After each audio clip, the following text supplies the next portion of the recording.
And now, our feature presentation. You are watching a master at work. Hello, everybody. My name is Rafael Chacín, and here we are at another episode of the Comeback Club with Rafael Chacín and my co-host Zenith.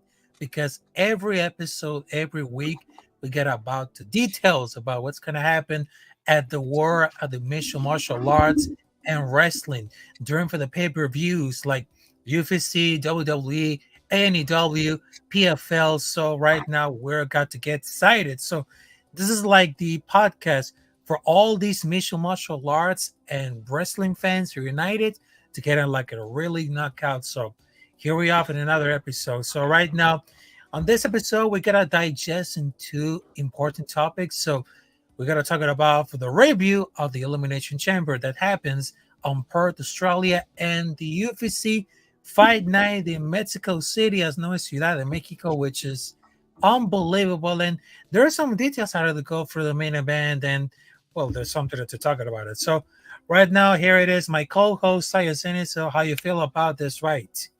Yeah, what's up? What's up? Thank you for the people as well, our loyal followers. We got Robert, Daniel, always here. You know what I'm saying? Third episode deep. You guys are here on time, ready to go and ready to rock and roll with us. So thank you so much for being here. And my man laid it out perfectly. We got Elimination Chamber recapping. We got Fight Night Mexico, big night for a lot of fighters from that side of the world, man. Just down. I was gonna say down south, but I was gonna say South America. Yeah. Great. I had a fun time watching it. A lot of competitive fights, and then when we have some time, we'll get into the big card that is Fight Night this weekend. The main event with the heavyweights, not really that interested. We kind of know the winner of that one already. Not to count out Rosenstrike, but there's a lot of undefeated fighters in this upcoming Fight Night that is gonna seize the opportunity and take full advantage of unlocking the full potential of still being undefeated. And we also are gonna like Raphael said it perfectly. I want to talk about it right off the bat, but with Brian Ortega. But we're gonna hold that off for later on in the show. But a lot of stuff planned, and let's get back over to you, Raphael. Yeah, there you go. Because right now, first and foremost, we're just talking about for the Fight Night in Mexico City, which is Brando Moreno versus Brando Royal. I know this is gonna be like a really shocking at all for this one because with the Dons Liga del Saga, it'd be like a cautionary tale for Mexico City. But in that fight right here, I mean, that was like, there's nothing to have to go for the elevation. What's the difference right here? Because usually this like usually ending off with the fight with a submission, also for a knockout. But this one is gonna be like a pretty obviously for the main event between Brando Moreno versus Brando Royal. It became like a split decision. And for the first and the foremost, because everybody thought the Fight Night in Mexico City will be like a brilliant night, a great night from Latino athletes, from Latino fighters. But I think that it's getting work right here because we just see like at a lot of upsets, but of course we just see like at a lot of surprises, all the finishes. So yeah, it's a lot of the things happening to go for it. But between Brando Moreno versus Brando Royal, I think the Brando Royal, they just won by split decision, which is like unbelievable. And there's a lot of the fans that have had a good discussion all about this because pretty much had to go to because the judges had to go to stand up with each other for our decisions because it just hoped it became like a thing right here. But I think it would good because not scoring well for a takedown doesn't lead to much. I mean, except for the fight, you got to take it for a get up immediately. But if someone's literally forcing, taking it down, I mean, that's the really controlled time. I mean, they're changing off of the complexion of that fight because they knew something was off of the outside to Moreno, just lost the decision versus Dos Santos. This is like the really different because it's not very similar. This is very different at all between Brando Moreno versus Brando Royal. But right now, it's kind of like a completely out of control. But then we're just getting like a shock because everybody thinks it's gonna be like a great night for Mexican fighters, but it didn't happen because there's a lot of upsets, including that one between Moreno versus Royal.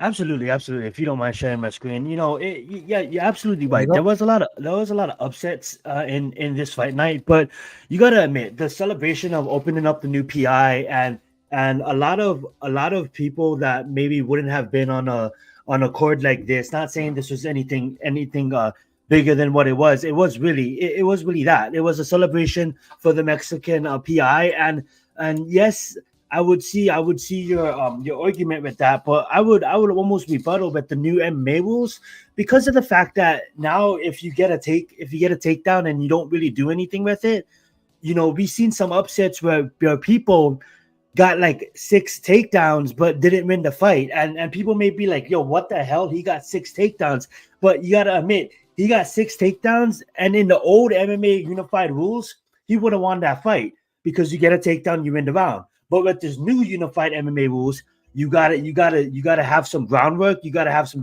transitions on the ground, you have to have some control on the ground.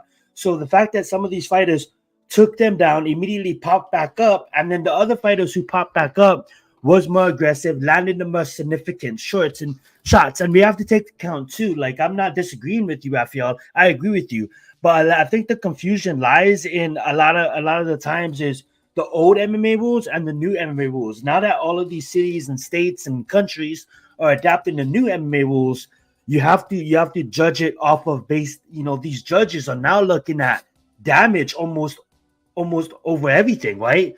At first, it would have came down to damage and octagon control. We used to have Mike and Joe read it to us all the time in Anik, but now it's like the judges has almost flipped. It's like if you land a more significant shot, if your opponent is bleeding and having trouble because of that significant shot, we've seen a lot of the judges go the way of the more aggressive, we just seen it in Sean Strickland versus Duplessis. Sean Strickland, in my mind, in the old unified rules, you have to dominate a champion to win the fight. Sean Strickland, in my eyes, won that fight. But in the new unified rules, Duplessis was landing the more aggressive shots. Yes, he missed more. Yes, he looked like he couldn't catch Sean at times. In the old rules, Sean Strickland wins that fight. In the new rules, Duplessis wins the fight because of the significant blows. And I don't really care for him as a commentary, but because he kind of takes it to the extreme sometimes. But Dominic Cruz utilized it perfectly on a couple of main events ago. He said because of the significant cuts, these judges are looking at that. When it came down to the main event, I'm sorry to take up too much time here. I think both competitors, Brandon Moreno, he's one of my favorite fighters in that division. He the division is alive because of him. I mean, like, yes, we have your Figueroa that kept it alive, and yes, we have the Storter in Mighty Mouse, the legend of the division. But at the end of the day, Moreno was that division. When he came champion of that division, and when he was rising up to become champion, became competitive for the first time, he automatically became a household name, a pride Mexican fighter. And who else better to celebrate it with the main event? Obviously, it didn't go his way, but at the end of the day, it was a split. It didn't. Some people say he won. Some people say he didn't. It's not like he went out there and he got knocked out. You know what I'm saying? So shout out to Brandon Moreno. He might have a big fight with Henry Cejudo coming up. I think Henry Cejudo's calling him out. So that's great. And the reason why I really tuned into this fight is because, Brandon Moreno and Yoel and Ortega. But it's mostly because the flyweight fight at the top was always going to be exciting. And so much great flyweights coming up in rankings, but I took up too much time already. That was long-winded. I apologize. Back to you, Raphael. Yeah, you're right about it. You had the point. I mean, their strike clean was literally just like a looping shots. Not that I just got it because I'm thinking about for the two jabs or all the fight. Not much of the energy has usually had either because there's something had to go for it. Because I was really surprised how limited Moreno game plan looked on that fight because it seems like they had to constantly backing off and looking it out for overhands when handling like a low kick with a little variation. I mean, Royal's cardio was really insane. To fight on that pace on their short notice in Mexico was unbelievable because they think was getting raw, but he definitely had to better knockout from the main event. I mean, there was like a clinch about it. like a clinch. I mean, it seems like to go for the weird performance, he fought like more aggressively despite how dangerous it was. Because, like I told you, you had to be careful about Brando Royal because their striking and grappling they just made like a really insane. I mean, for that motivation for Moreno, he seems like he regressed technically of fights with no urgency. Maybe all that title fights has been taken to all of him. I mean, if people did just if people did just see like deserve to lose for stalling like that, it was such a close fight. But also I think Royal's gonna beat up for Alexander Pantoja anytime. But imagine this: Alexander Pantoja put it out for 5-0 with his fingers and show off out of him. I mean, there's gonna be like a counter striker. I mean, what did happen with like this one? I mean, they got to try to cook it up. I mean, on the main event between the fight night in Mexico, they had a great night with two United States Americans winning the main events. So the first that they got for Brian Ortega winning over against Jair Rodriguez, and then Brando Royal winning against Brando Moreno. I mean, that makes it a lot of sense because it just felt like it just landed for the biggest shots in every round, but which is nothing to swear that he spam over right with the leg kicks, with Royal threw out the Baltimore strikes, because personally, they just seem like the kids are here to get for 4 rounds. I mean, it feels like a wild card. You don't need to set it for like a few times. But we don't forget about the run around and maybe like a throw strike or two, just filling out like very obviously. And he always trained like at a high elevation where he probably helped it quite a bit on that fight. Yeah, I love the fact that you brought up the elevation because Mexico City is sitting at 7,000, I believe, above Yeah. sea level, and where he's from is sitting at 5,000 above sea level. Like he is not I would say a coastal fighter. Like he doesn't train in California. This guy lives in Denver, so high elevation as is 2,000 less than Mexico. And I'm not surprised that he beat Moreno because Moreno could have won the fight. It could have gone both ways. But I just don't know what to do with the division now. I don't think you go and you give him another title shot, even though he looked pretty good. I just feel like Amir is coming up in the rankings, and I just think he deserves the title shot. Even the homie that's fighting this weekend, oh my God, Muhammad. He's coming up. I believe he's like 11th in the rankings. He deserves a title shot eventually. I don't want to rush the kid, but at that division, at Pantoja sitting on top, like you look at Rovell, you look at Moreno, you look at Figueroa, you have all these guys just rotating. I mean, like if you look at Moreno's fight, the last 8 fights is against three people. You know what I'm saying? The top Yeah. 5 just keeps on rotating, and what I'm hoping for is we get a rise of Muhammad.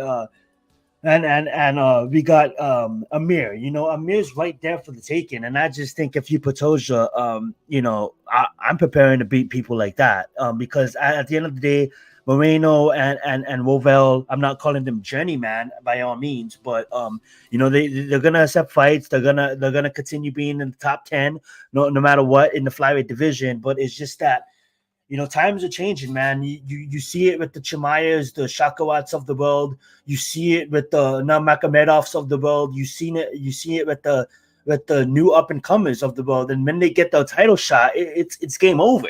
Like, you know what I'm saying? And then now in the lighter weight classes, I mean, like you just seen it with Ilya Topuria. You see the changing of the tides, and MMA does this every couple of years. It resets with the changing of the tides, and you're seeing it right now.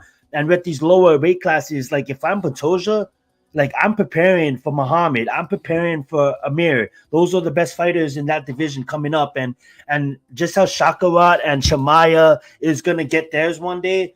These flyweights, I mean, like this division's coming up to be a really exciting division to watch, and it's always putting on great fights. I'm gonna let you tackle this featherweight bout unless you have anything else to say about the main event. Yeah, I mean the main event was very like they don't know about what the game plan or the camp was Moreno, but the striking looked very bold. I mean, what are the word I had the combinations about in those fights? I mean, And that fight on Mexico City, everybody thought it was gonna be like a great night from Brandon Moreno. But in that rounds right here, I think Brandon Moreno looks very awful. They have a sloppy striking, no game plan. I mean, it just fell up because Yeah. every round was basically like a coin toss. I mean, they got to flip a 15 coins. It's not to the mark for they get like 9 or 10 heads instead of 7 or 8. I mean, for Royo, that was like a great performance. And people did not expect, especially how look at the walkout. I mean, most of the punches were blocked, and I just feel like Moreno did more like a lot of damage. But Royo just looked very busy. Most of the punches hit arms, and Moreno's shots were a lot of heavier. But eventually, he just landed more flush, harder strikes constantly, which was especially relevant for the first and fifth rounds. But in that case of Jay Rodriguez versus Brian Ortega, I mean, boy, what can I tell about it? That was very shocking. And Brian Ortega just good to take it like a really good action about the submission. And I mean, he could have knocked you down or submission. I mean, that has to be like a master class in submission. And Jerry Rodriguez could have taken it. I mean, it looks very like a very tired and disappointing for everything. I mean, that because it's gonna face it because it happens with a statute for a limit. Statute for a limit that they had to do it.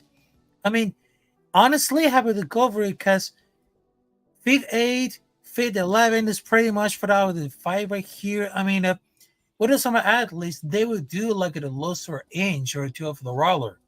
They has to be the certain like how short it is. I mean, what was like the issue? There's nothing.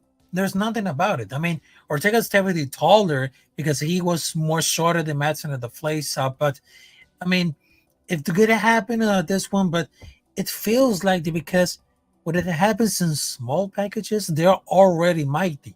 And then Brian Ortega just kind of like a grappling and striking styles for everything. I mean, they just couldn't land it. But I think Jerry Rodriguez was really fell off at that moment. But Brian Ortega was taking over that control. You nailed it on the head. Taking over that control. Brian Ortega, used to be, when MMA was new on the scene and nobody really understood it so far as casuals. Joe Rogan used to get mad at a lot of these boxing guys because they used to be like, "What did we learn from that fight?" And then MMA and Joe Rogan used to be like, "Dude, what are you talking about? We learned a lot from that fight." You know what I'm saying? And I'm not gonna say any heads because they did their research and now they know how to call these proper fights. But at the end of the day, when you look at this fight, we learned so much from Brian Ortega here. We learned that first off, he rolled his ankle and jumping at the start of the fight after this guy is just injured for the last, it seems like 5 years, 3 years out of his career. You know what I'm saying? He's facing the top of the top, showed that he can be at the top, and then he just gets adversity after adversity after adversity after adversity. And what he proved here is he proved that he can overcome. I'm kind of surprised how your year didn't keep his composure. I mean, like, you're fighting in elevation. I know you're from there, but at the end of the day, your year, like, you've never been known for a gas tank like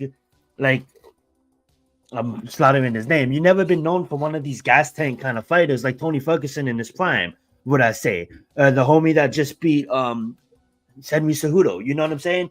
You're known for your technique and your striking, and for him to almost hurt Brian Ortega and to rush it almost drained his tank. And I just believe in the 5-round fight, if he was more composed there, he would have been able to survive what came next. And what did come next? What came next is Brian Ortega get tested in round 1, deal with the adversity, overcome the adversity, get back through to himself, fight through the pain of his rolled ankle, and really get his mind back in the game. It's like, is this the Brian Ortega that went like 13-0 before losing to one of the greats in the division? Is this going to be the Brian Ortega that just folds? Brian Ortega only loses against the best fighters in that division, and that tells you something about Brian Ortega. He deserves to be at the top. And when you overcome that diversity, it tells you a lot about you as a person. It's like he couldn't take this loss. Nothing was going to let him stop him from taking this loss. And when when obviously he overcame that stampede of punches of Yubel trying to just put him out, Yubel gassed his tank. Yeah, your year still could have had some stamina, but as soon as he took him to the ground, you kind of already knew that your year was kind of ended, and Brian Ortega's BJJ is just gonna take over, and it's vintage. It's vintage Brian Ortega we just seen, and that's just beautiful to watch.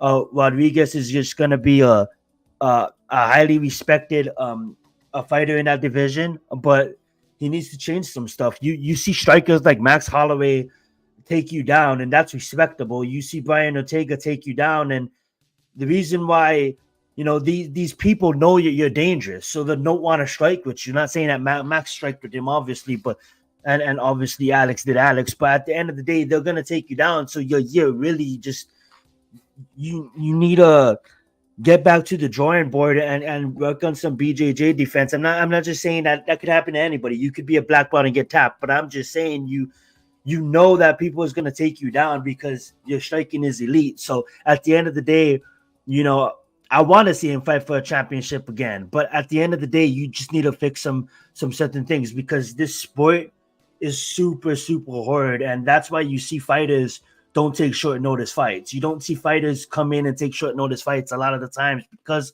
of the fact that they don't want to put the body or the thing on the line. And I'm just using that as an example of, we do cover news on this show, and since we're running through topics, that is an example. There's a lot of rumors out there saying that Duplessis denied the fight against Adesanya at UFC 300, and yeah, he did. That is true, but at the end of the day, why we're not 100% on those people that fight, or as you were saying, but at the end of the day, like, why put yourself in jeopardy? You know what I'm saying? So go back to the drawing board and for your Rodriguez and put in some work. And for Brian Ortega, I see 1 or 2 more fights away from a title shot. I know a lot of people are trying to feed him to Ilya right now, but I don't think right now is the time. I think there's a lot of other notable candidates in that division that deserves a title shot outside of him. We have one undefeated fighter as well in that division that easily deserves a title shot. He's on like an 8-fight winning streak. Like, that's the olden days. You don't see that no more. So give that title, unless your name is unless I'm not even want to Muhammad. Unless your name is him, you're never gonna get a title shot apparently. But that being said, I'll digress. Go right ahead, Rafael. Yeah, I mean, the main card was looked solid, but I think the opportunity to see make it to the big. I mean, I was watching the fight night in Mexico City, and that was very good fights, and everybody thinks it's gonna be a great night for Latino fighters up there. But I mean, this is gonna be a really excited to putting on because this is the big important.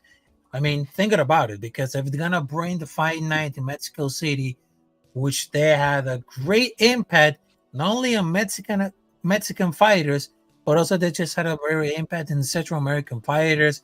Also, if they gotta put UFC 301 on Brazil, because they have a very good impact on Brazil fighters, they're gonna make it.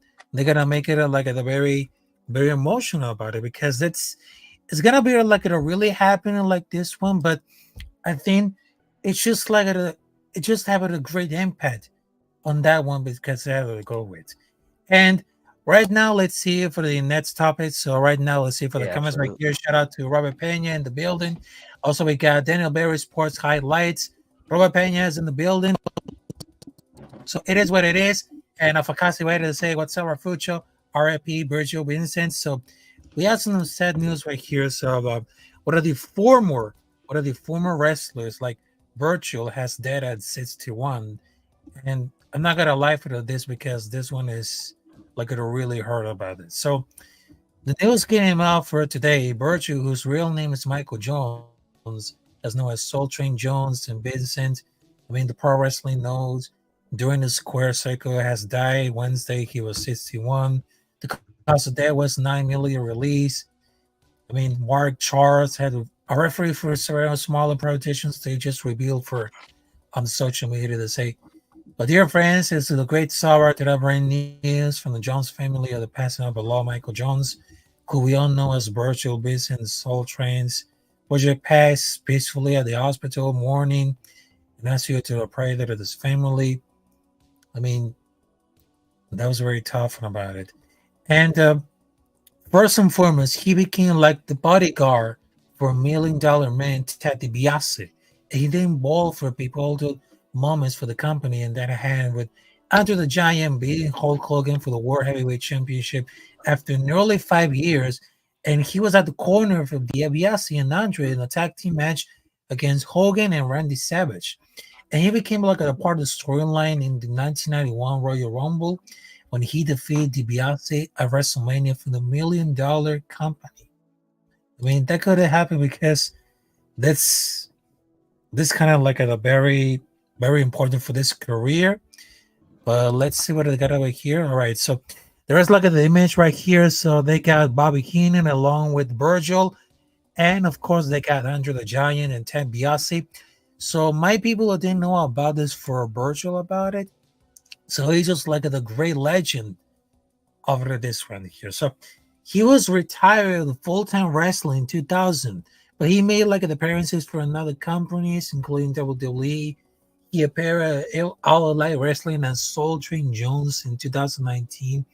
After that career, he became a mainstay for wrestling conventions, signing autographs from the fans. Before his death, he revealed in 2022 he battled a number of health issues, including 2 strokes and diagnosis. He also he diagnosed with stage colon cancer. I mean, they just found out for everything.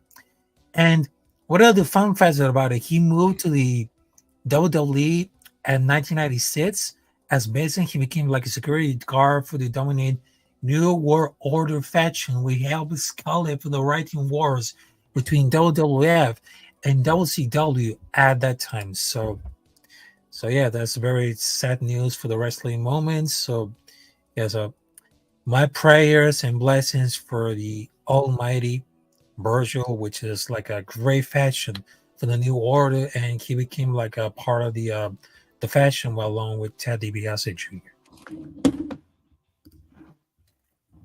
Absolutely, absolutely. I wasn't, too familiar with him, but you laid it down right down on the nail. I'm talking about his history, and I would just want to touch on, a lot of the times these guys are on the road for, back in the early days, like 300 days of the year and stuff like that. You know what I'm saying? And not only the mental and physical stress on their body, but just that right there. You know what I'm saying? And I'm not saying that's the reason why, but sometimes you look at it and you gotta appreciate them when they're here, because you never know, when their time is done. I know the wrestling world lost Bray Wyatt a couple years back, and that hit hard. You know what I'm saying? So, the wrestling world definitely lost a good one. And thoughts and prayers with his family.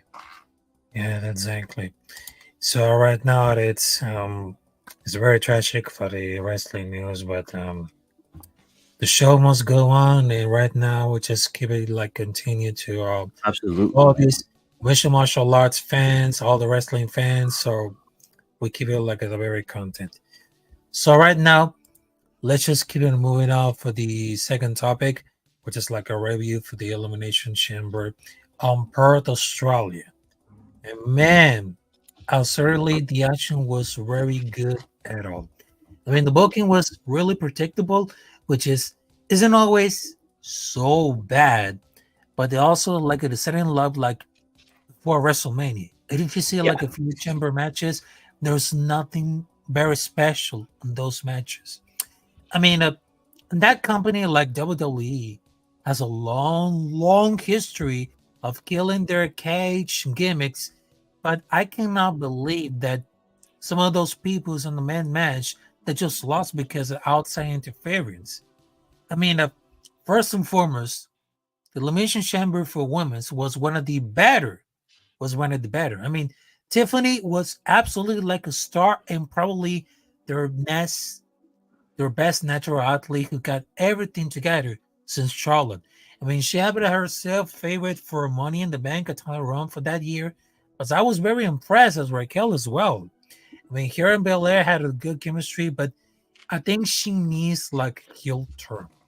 But the fact that the men's elimination chamber was really fine.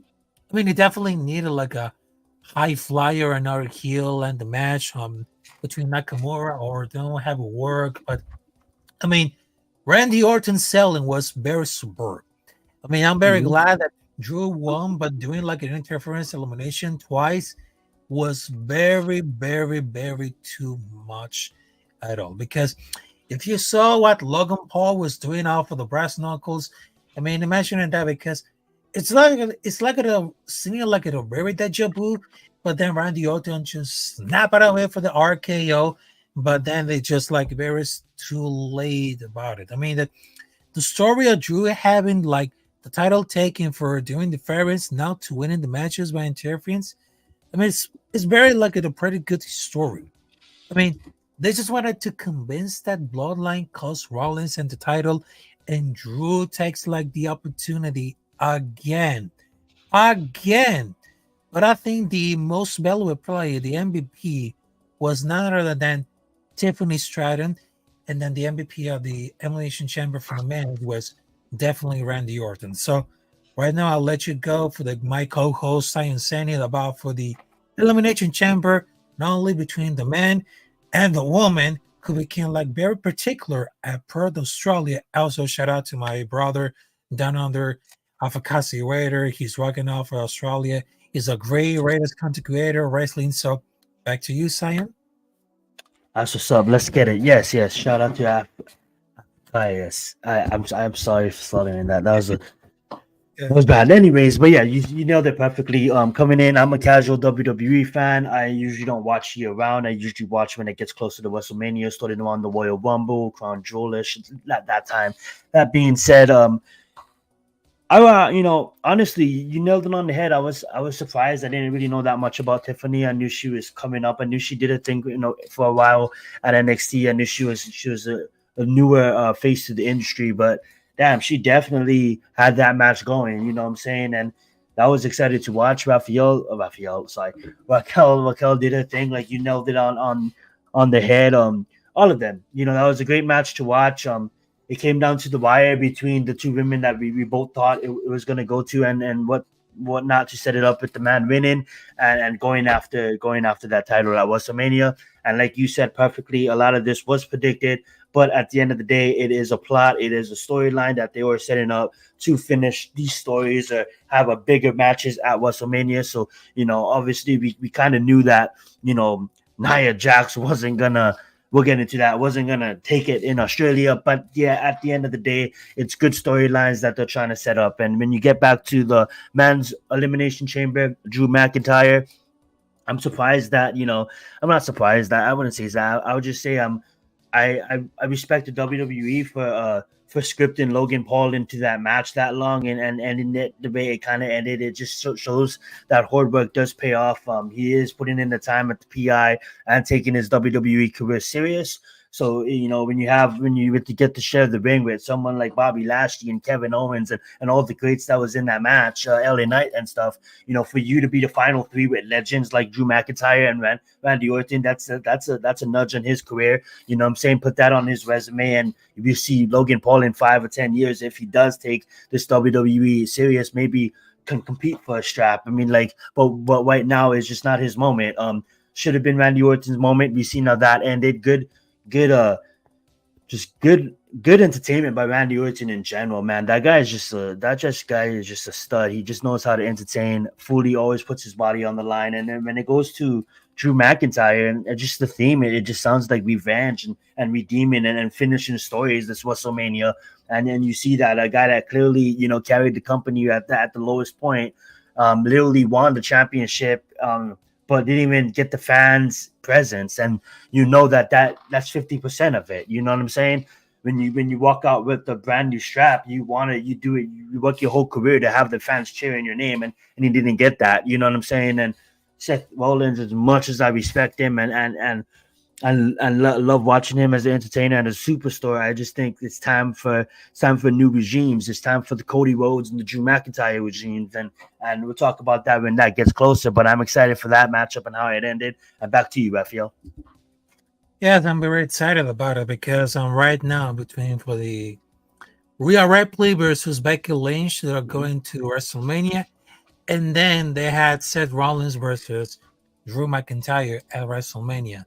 I mean, I'm very convinced whether it comes because I really thought it was gonna be like a great idea for everything's gonna be like a really insane. But I mean, anything can happen on those fights on WrestleMania. I mean, Oh yeah. at Elimination Chamber, that was very a solid show, but I don't know why those persons are very like a complaint about for the crown, but stadium reaction because those Australian fans are very, very different. Very different. If you're gonna scream Aussie, Aussie, Aussie, oi, oi, oi, because they just building up for different. I mean, there's one thing I had to go for it.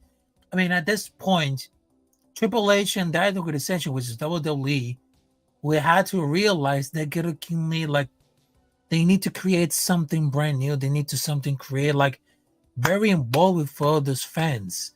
I mean, if the competition, which is the AEW, has one of not having a division as very stag or showcasing the program as WWE, there's gonna be like a time for making one. I mean, they're gonna be like the make card title for the women's and watch the roster making the most of it. I mean, people how crazy they gotta be hell look at a match.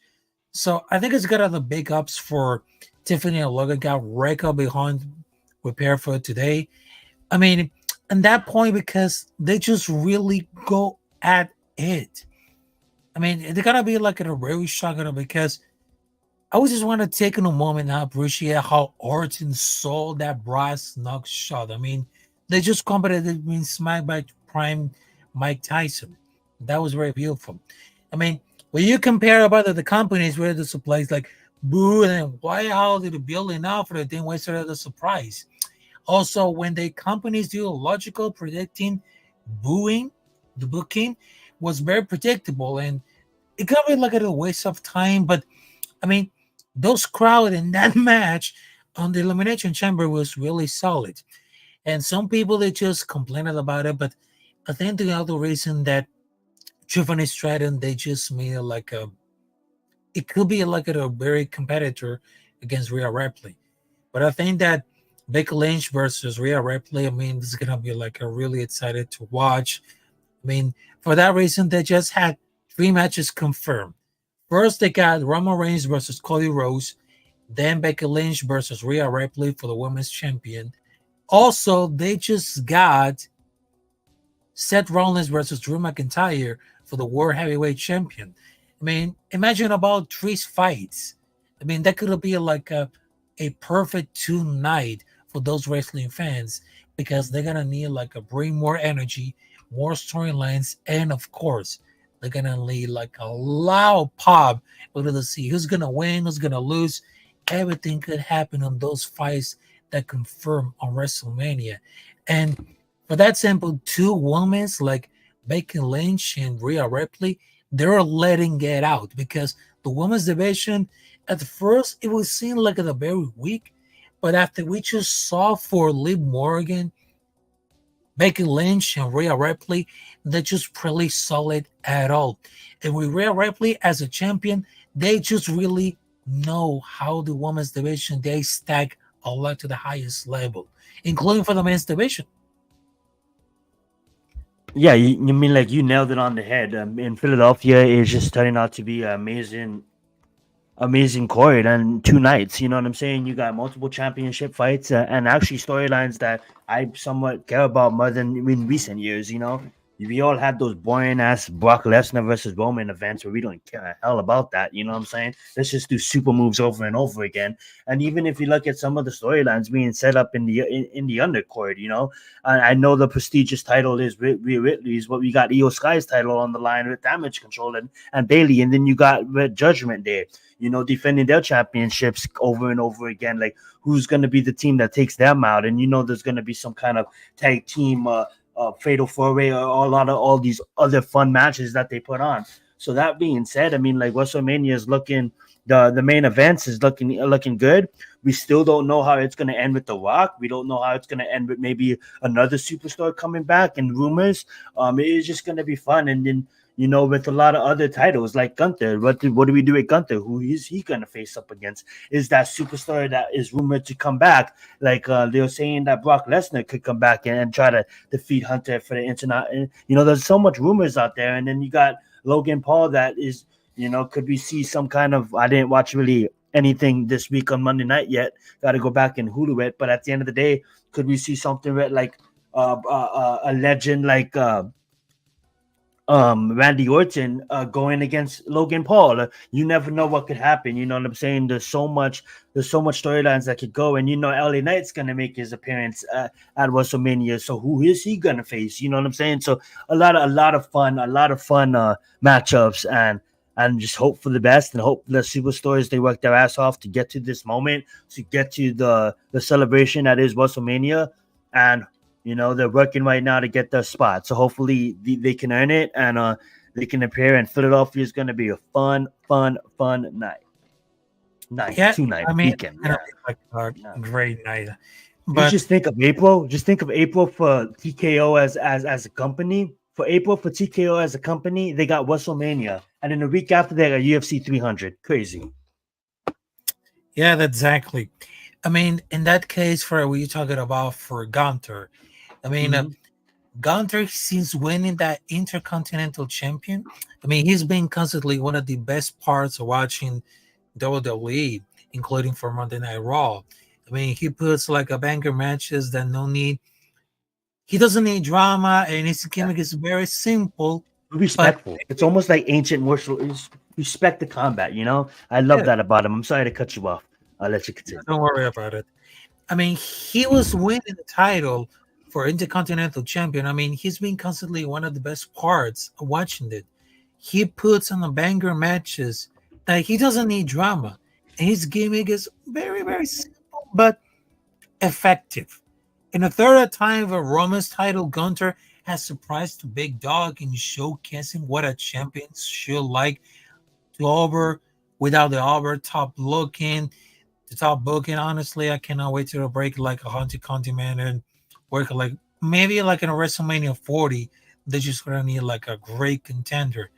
I mean, I've been seeing like a persons they can see Gunter as anything, but if Roman holds the title as long enough, I could definitely see like a very good face rival. Just like a no sense for wrestling who takes like a title away and the company biggest billing, who have lost the title a while ago, if not for dirty tactics. I mean, many people forget that Gunter has a freaking 807 days as a UK champion before that. I mean, what means that April 2019 has been truly dominated for a champion over the time span. He only penetrated times during that time for Drew McIntyre, Ilya Dragunov with NXT, Braun Breaker. I mean, all that you may recognize are the higher level competitors who can believe it beat him. I mean, he puts classic after classic after classic, almost a wish without the need of stablemans to interfere every single title defense. If this doesn't prove that Gunter is not the best wrestler in the world today, but also he's the most dominant champion of the modern era. That's facts. A lot of this I'm gonna take my whole clan and we're gonna mob you. And the family's gonna reign supreme over and over again with distractions, quote unquote bloodline. And that's why I don't respect him. I can't acknowledge him. I love the gimmick, but I can't acknowledge you because at the end of the day, you came in with the team, you had your little Superman moment, but at the end of the day, you're back with the gang. You know what I'm saying? I respect the gang. Trust me, that family is legendary. But at the end of the day, you see someone like Gunter. I mean, yes, Imperial interrupts and gets in the way backstage and other types of the way. But at the end of the day, when it comes down to one-on-one matchups, you have someone that they want to run their mouth and claim and acknowledge me and gets interferences. And then you have someone that actually is defending his title and giving it his all and respecting the sport. And I know, I obviously I respect Roman Reigns. Obviously, I love when he walks out, and obviously it's entertainment. But you got to give one ups to Gunther. You know what I'm saying?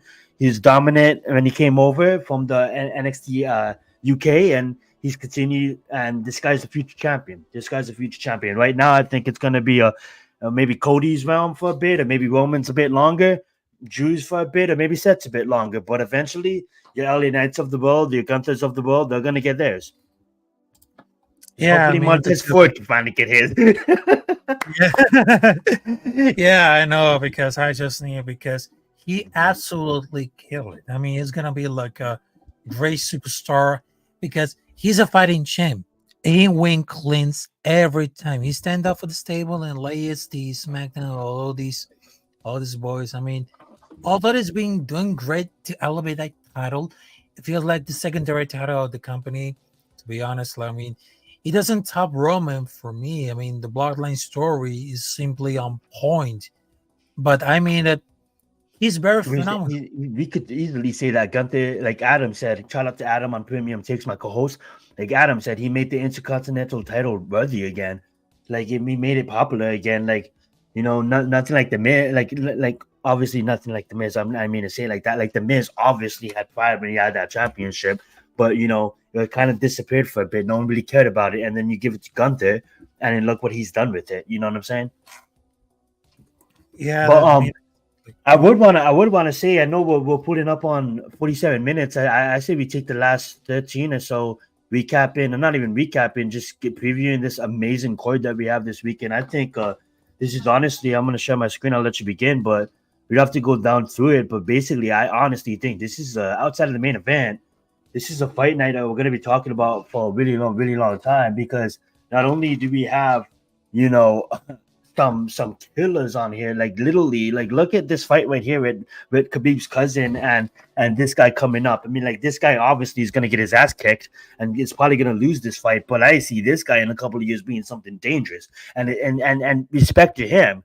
His first fight had been in the organization, going against a Nurmagomedov. Like, bro, we don't play around. If you're that respected, this guy's gonna make his debut almost against Khabib's cousin, and that's not even talking about Muhammad. Muhammad is, dude, this kid's perfect. I'm getting ahead of myself, but this kid's 23-0 as an amateur and 10-0 as a pro.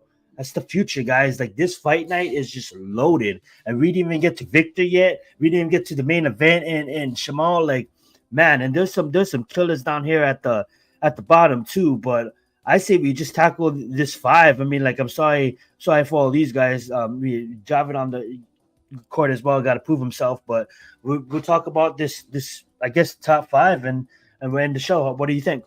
I mean, for me, like Arsenio Skruvic versus Shamil Gassiev. I mean, first and foremost, we're saying he's like a formidable knockout machine with all these wins coming up by knockout. He doesn't have like the best record. Recently, he has been exposed for the higher level, the heavyweights and the division. I mean, he's been like an interesting undefeated prospect for coming for Dagestan with a 12-0 record, but he only had one win in the UFC, knocking out Martin Buday in the second round. But Gassiev, he does have like a very great knockout power. If he chooses to utilize his grappling skills against Arsenio, he could win this bout because they have yet to see much grappling to him with his UFC career so far. I mean, Arsenio could be like a great pick because he has a more experience at the level.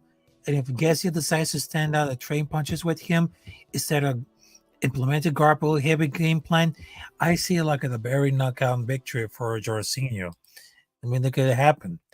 But in another point, which is Beto Pedrino versus Tyson Pedro.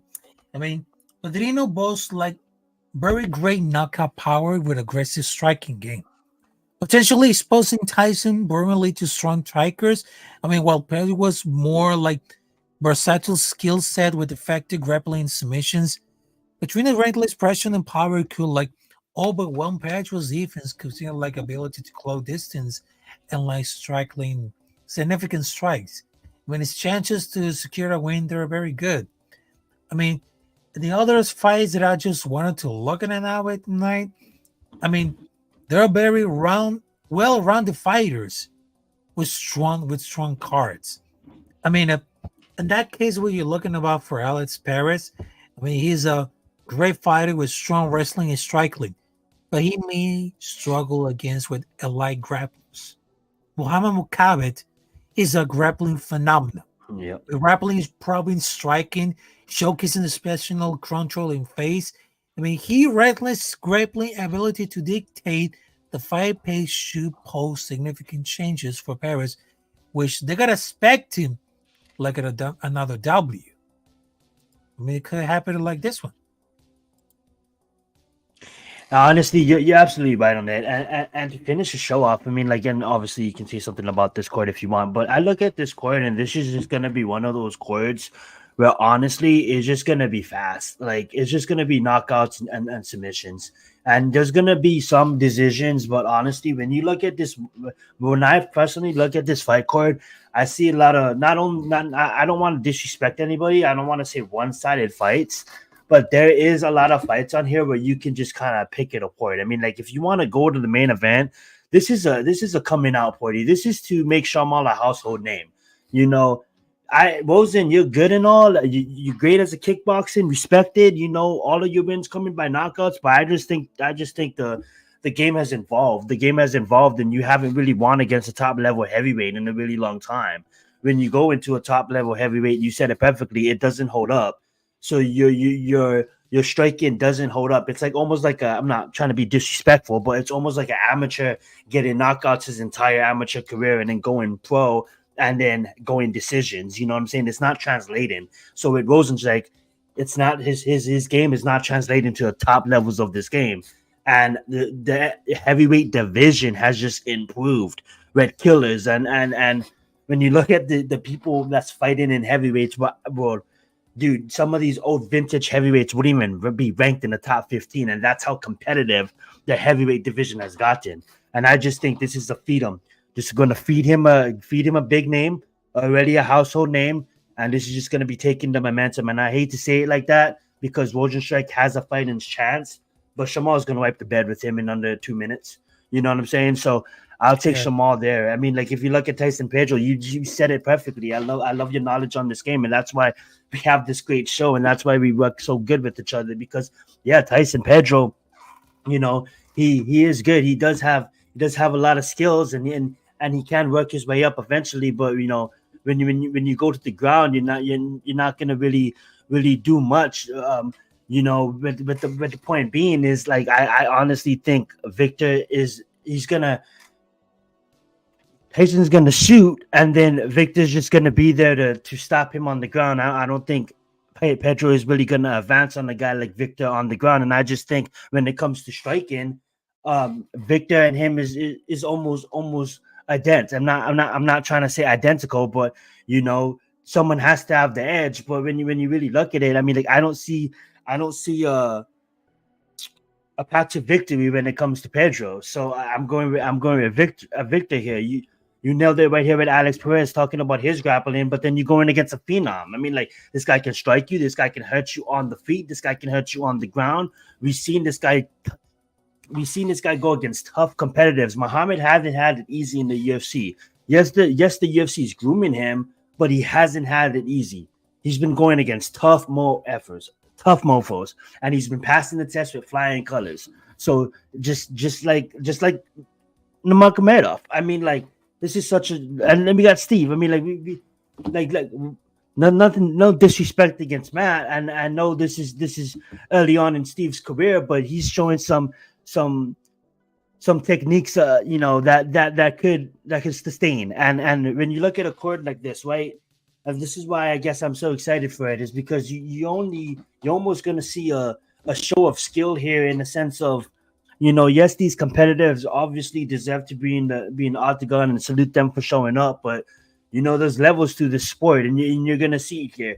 You're going to see a lot of the next generation proven by the next generation. And it sucks too, because sometimes we have next generation fights against next generation's fight. And I know this guy is young, and I'm not calling him the next generation just too early, but this guy is good, man. And it just sucks that he has to match up against Nurmagomedov early on in his career. And it's almost like when we seen not to that point. I don't want to do that to be that extreme, but you almost seen Ryan Bader go in against John Jones in the past, and you already knew, like, man, this is the future, man. Whoever wins this fight is going to be the future of the fight. And shout out to Ryan Bader, because when you really look down on that fight, Ryan Darth Vader versus Johnny Bone Jones, right? Johnny Bone Jones goes on the top and has a legacy career, and one of the GOATs is the GOAT, you know, the top of the pyramid when it comes down to MMA. But then Ryan Bader did pretty good with his career as well, right? went on to be Bellator heavyweight champion, went on to be Bellator light heavyweight champion, went on to carry the company Bellator. You know what I'm saying? Obviously, he's went on to, I believe he beat one of the best to ever do it in the last Empire of Emelianenko. You know what I'm saying? Fedor. But at the end of the day, I'm just ranting. I just love talking about the sport, and I'm gonna give the floor right over to Rafael so we can close this out. Yeah, that's right. Because between this weekend, I mean, this is gonna be like a really excited for the fight night before the UFC 299, which is held in Casella Center, which is the home for the Miami Heat. And they're gonna bring like a lot of action, including for the main card, which is Chito Vera versus Sean O'Malley. I mean, it's gonna be like a great opportunity to make it happen. So there it is, folks. We're just talking about for the UFC Fight Night in Mexico City, the other one in Las Vegas, and then our review for the Elimination Chamber on Perth, Australia. So right now, it is another episode for the Combat Club, which is all the mission martial arts and wrestling fans are united in one podcast where we digest everything what happens on the weekends on pay-per-view, like UFC, AEW, WWE, PFL, Bellator, and everything that's about it. So I just wanted to tell you, thank you everybody for joining us. Salute to those persons who joined up for the chat. So this is Rafael Chacín, as known as El Capitán Rafucho. And here is my co-host, Zenith. Make sure to hit the like, thumbs up, and of course, subscribe to our channels, Zenith and Capitán Rafucho in our YouTube channel. So respect that, and absolutely not to interrupt you, but remember, guys. I mean, like if you're busy this Saturday, I apologize, but it is a new. These fight nights can vary. So if you're looking to watch the fights this Saturday, it's going to be 10:30 Pacific, 1:30 Eastern for the prelims, and then it's going to be 1 o'clock Pacific, and then 4 o'clock Eastern. So it's early start time for this fight night. Just wanted to let you guys know on that. For you guys can join us next week when we break it all back down again. Back over to you, Rafael. All right, so I just wanted to say here thank you everybody for joining us, and of course, I will let you see you for another episode of the Combat Club. Another week, another Combat Club coming at you. So get ready, folks, because we're gonna get it started right now. So have a great one, have a great night, have a great Wednesday, and of course, let's get it. So salute you, folks.